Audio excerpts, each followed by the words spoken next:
Ontem o São Paulo jogou contra o Corinthians na Neoquímica Arena e acabou empatando 2-2. E eu queria falar um pouquinho de como foi o jogo, né? Então, o São Paulo, ao meu ver, quando ele quis, ele fez, né? Então a gente já tem logo no início o gol do Lucas, né? Uma bela jogada individual dele.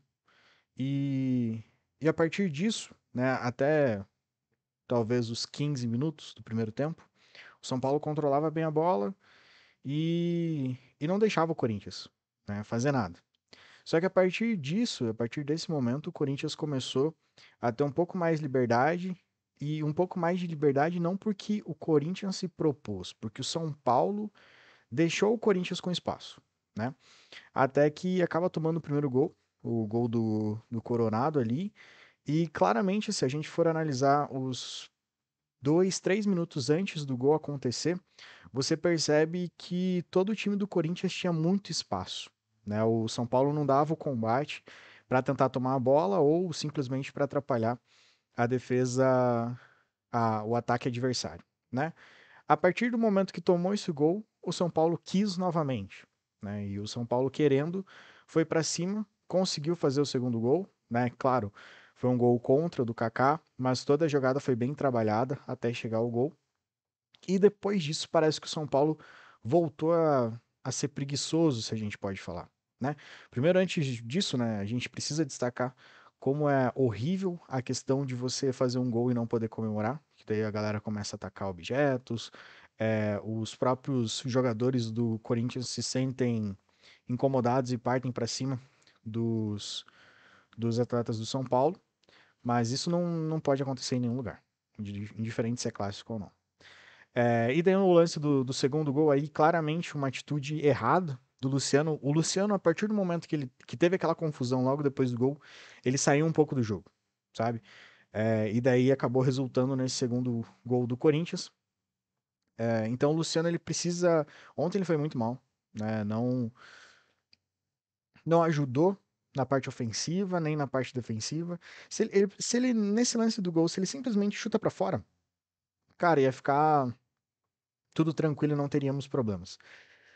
É, e daí acaba o primeiro tempo, a gente vai pro segundo de uma forma muito, como que eu posso falar?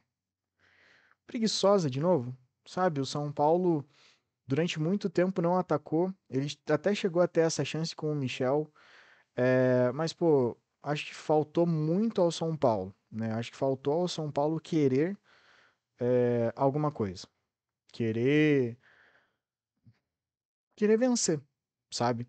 Eu acho que esse é o grande ponto. O São Paulo ontem ele foi refém da comodidade, porque enquanto estava empatado no primeiro tempo, o São Paulo, quando quis, foi ao ataque e conseguiu fazer alguma coisa.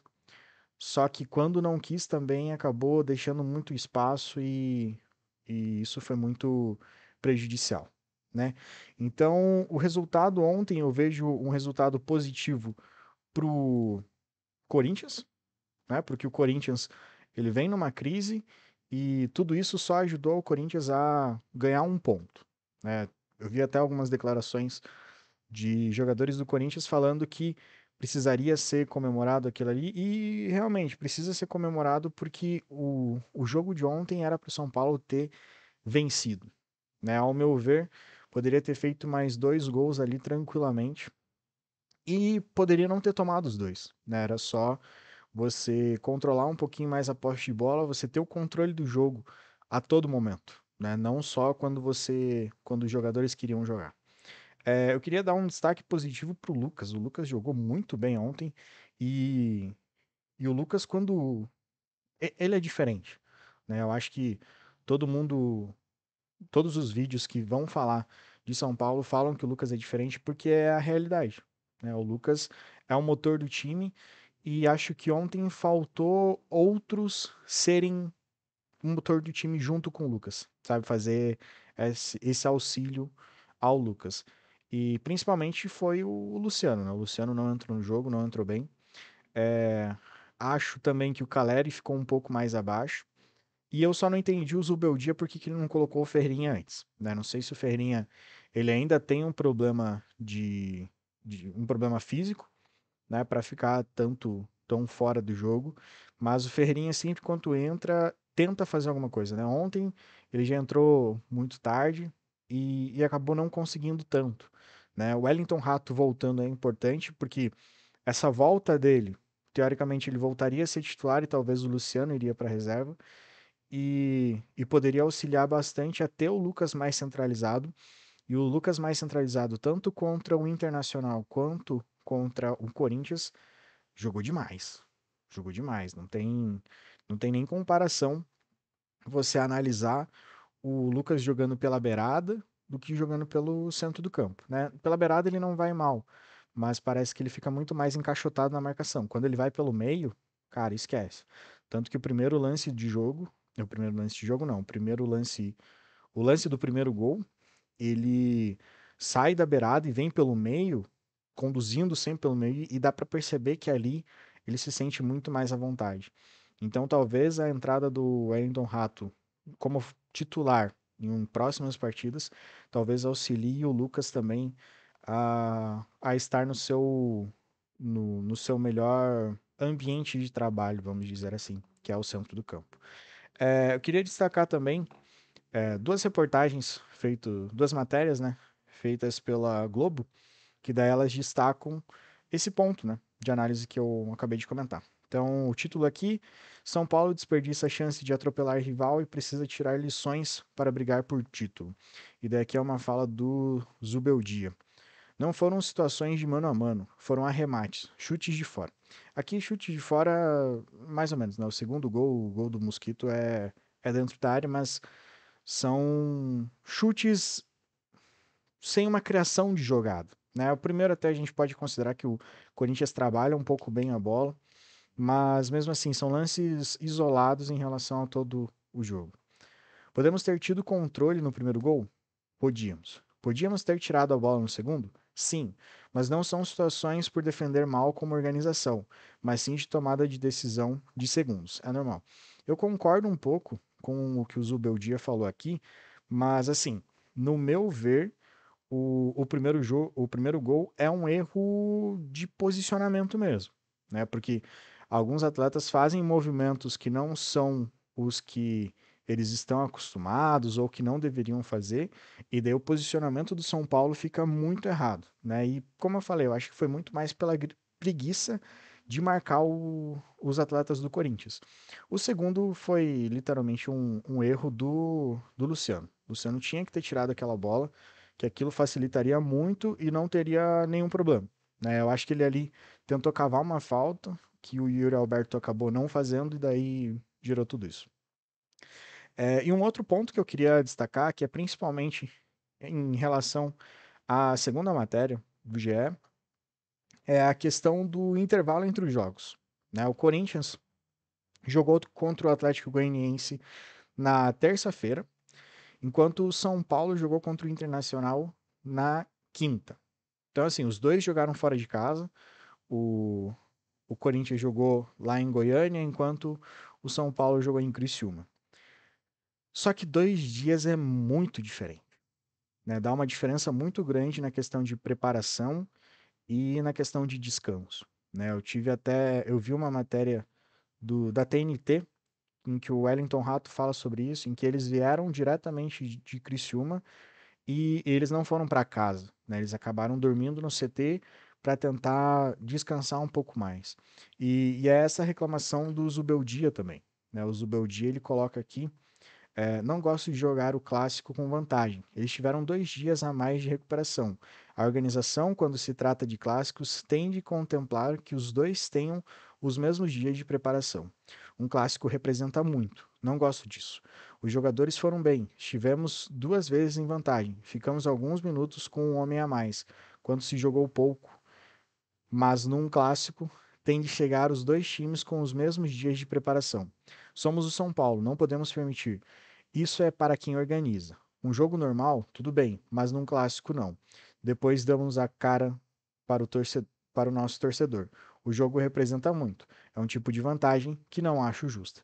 Dito isso, quero felicitar meus jogadores. Viemos como visitantes, ficamos 2 vezes à frente do placar com chances claras. É valorizar o ponto, mas podíamos ter levado os 3 claramente. E esse final é perfeito, né? Precisa ser valorizado um ponto, porque um ponto fora de casa é relevante, né? A gente já conversou isso na Libertadores, que é determinante você pelo menos vir com um ponto para de fora, né? Quando você joga fora. E no brasileiro isso é importante. É importante também a gente entender que o São Paulo não perde desde que o Zobeldia, desde que o Carpini saiu, na verdade, né? Que é logo depois ali a partida contra o Atlético Goianiense. Só que é preciso que a diretoria de São Paulo converse com a CBF também.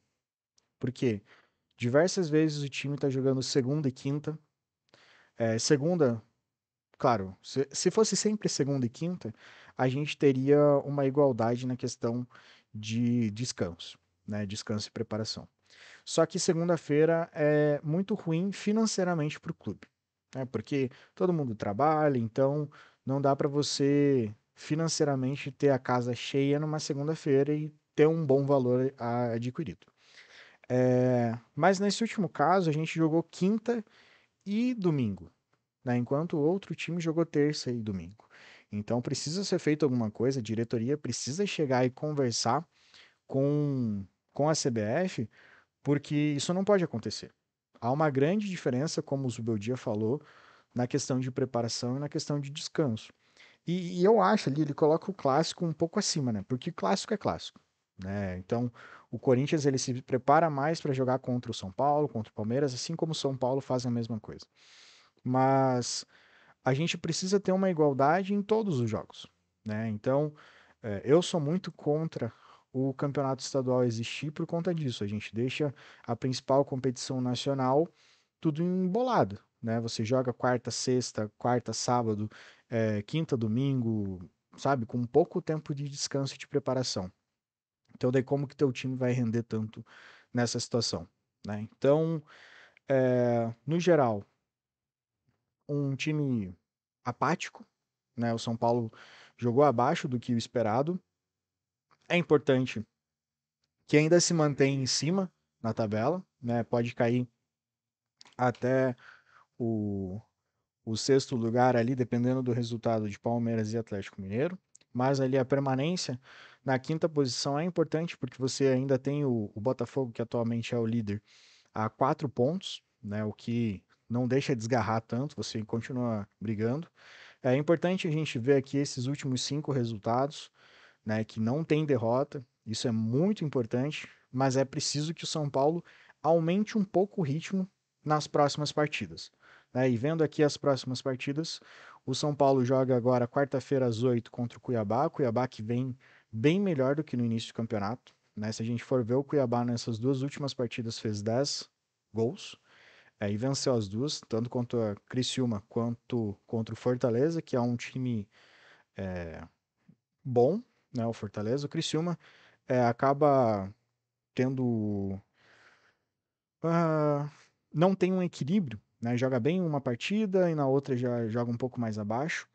Mas o São Paulo ele precisa se preparar bem para essa partida. E daí no sábado já enfrenta o Vasco da Gama, né? Importante o ponto que São Paulo jogou ontem em São Paulo. Joga na próxima quarta em São Paulo também. No sábado é no Rio de Janeiro, então assim é uma viagem mais curta, para daí ter mais 2 jogos em casa. Então essa sequência de 4 jogos, isso a gente até pode colocar ali contra o Atlético Paranaense. Então na sequência de 6 jogos são viagens muito curtas. Isso acaba auxiliando na preparação, né? O único problema aqui desses próximos 6 jogos é o jogo contra o Atlético, que é no gramado sintético, né? Então acaba sendo bem diferente a preparação. E daí nesses 6 próximos jogos tem ali também o Bahia, que é o Bahia tá na segunda colocação, terceira colocação, né? Acabou empatando ontem contra o Criciúma, mas é uma equipe diferenciada, né? Então assim, São Paulo precisa melhorar e espero que melhore. Tem capacidade, a gente já viu o São Paulo fazendo boas partidas, então tem tudo para prosseguir bem no Campeonato Brasileiro e também na continuidade na Libertadores, só que muito mais à frente.